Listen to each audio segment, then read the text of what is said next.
Welcome to episode 2 of my Singapore vlogs. I wanted to start this vlog by talking about how I now define healthy compared to how I used to.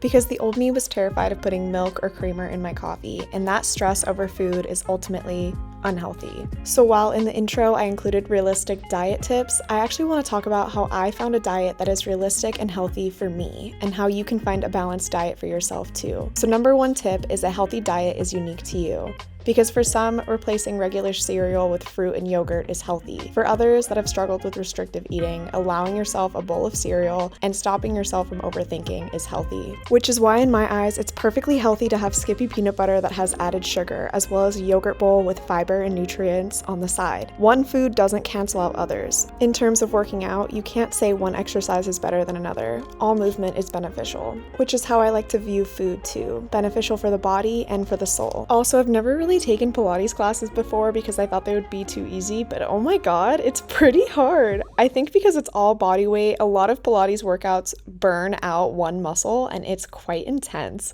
I've also talked a lot on my channel about how life-changing strength training has been for me, and so many people ask, how can I get started? What if I don't have any weights? And I actually started with just body weight exercises, which I didn't realize at the time, but is essentially Pilates. And I think that's just as impactful, especially if you're working on going until failure or burning out a specific body part. It's like I'm crying. After 45 minutes of Pilates, I made myself some lemon water and chugged a buttload because I was so thirsty. Then my boyfriend and I went for a swim before going out to lunch. And since this is also a travel vlog, I wanted to show you some of my favorite restaurants in Singapore. First up is Din Tai Fung, where they make fresh dumplings every day. This restaurant is actually from Taiwan, and I know they have it in the US, but it's just so much better in Singapore and in Taiwan and Asian countries. I've written on the screen items that I recommend you try. Something that helps me stay fit while on vacation is actually how I view exercise. Number 2 is exercise doesn't have to mean just hitting the gym. Walking and exploring a city is still exercise. Swimming in a pool for fun is still active movement. It really is all about your mindset, and I wish I knew that sooner. Because when you view fitness as flexible, you don't feel so harsh on yourself, and it actually becomes so much more enjoyable. I had a lot of wine that night, but I actually woke up feeling super energized and refreshed, so I went to a Barry's boot camp workout class. Also, a tip that I like to do when I'm traveling is I'll search for workout classes in the location I'm going, and usually you can get cheaper offers if it's like a first time pass or if you use ClassPass.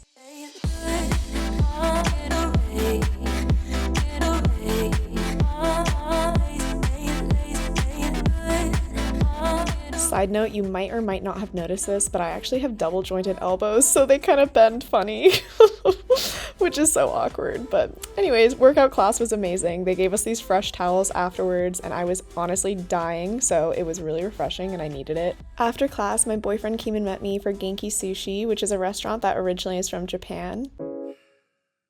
The sushi actually tastes amazing for the price. It's pretty affordable. I'll put some prices on the screen.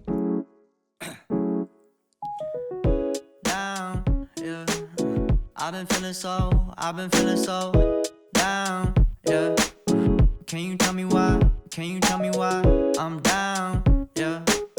No friends of mine around, yeah. Number 3, the healthiest thing you can do on vacation is not overthink it. Stick to some of the healthy habits you may have already formed, but also remember you're on vacation, and if you eat more for the amount of time that you're there, that's okay. Your body won't change that drastically. I know everyone's big fear is, oh, what if I gain weight while on vacation? But most likely, if you do gain weight on vacation, it's water weight, and as soon as you go back to your normal routine, you'll lose it. And isn't it more important to gain amazing memories? We went out to lunch at this restaurant called Jyspy, which has really cute ambiance. The food is pretty good, but I will say it's a higher price tag. So if you come to visit Singapore, check out this restaurant for some nice ambiance and a view of Marina Bay Sands. The highlight for me was the Wagyu sliders, the fries, also the crispy tuna, and I got this yuzu sparkling drink that was so good. After lunch, we walked around a lot to the point where I regretted wearing sandals instead of tennis shoes.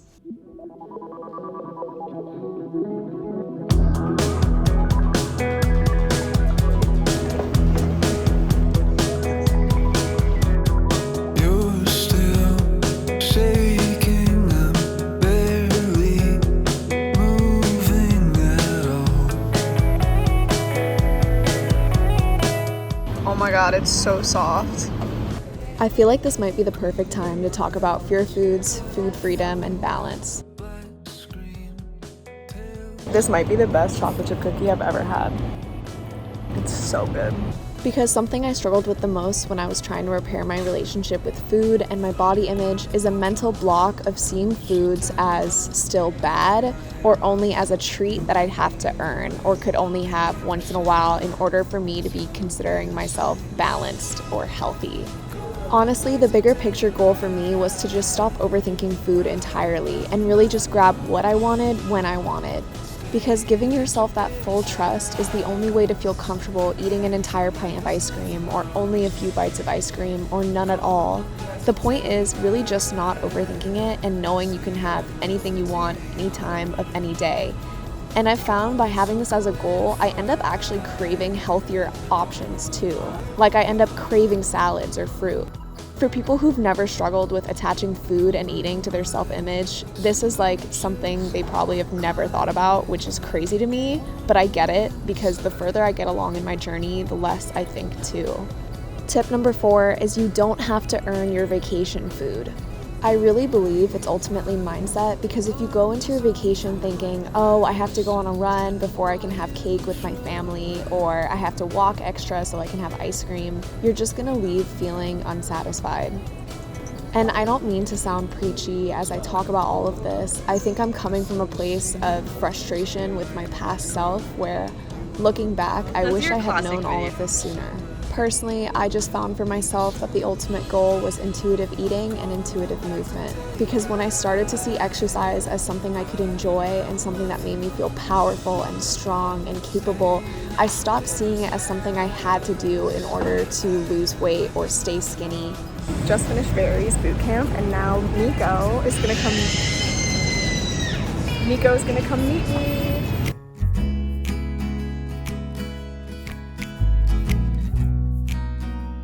Instead of doing leg toning workouts or hourglass ab workouts, I started doing workouts to feel strong. And leaving a workout class or the gym, knowing you've pushed yourself in a new way that isn't about your body, but instead about how you feel, is just so liberating and so exciting. By the way, this restaurant was so insanely good. Another recommended spot if you go to Singapore. My last tip is that there is no track you need to stay on or get back on. Being healthy or staying fit is all about your lifestyle, which means if you go on vacation for a week and you stop working out, that's fine. Your body isn't going to change. If you go on vacation and you end up walking a lot, that's great. That's part of your lifestyle. Ultimately, nothing changes overnight, and the more important thing is to have a healthy relationship with yourself. As it was our last night in Singapore, we had Paradise Dynasty takeout for dinner, which was so good, and then the next day we went to the airport to fly to Thailand. So stay tuned for the Thailand vlog that'll be coming soon. I also, of course, had to get a classic Singaporean breakfast before leaving. Another thing you must get if you go to Singapore is kaya toast. I like it better as kaya and peanut. I just feel like it has a salty and sweet flavor. It's so good. Looking back, I can't believe I ever stopped myself from enjoying my favorite Singaporean breakfast just because it had bread, which is so stupid. But anyways, I hope you enjoyed this vlog. Make sure to like and subscribe if you haven't already, and I'll see you next time.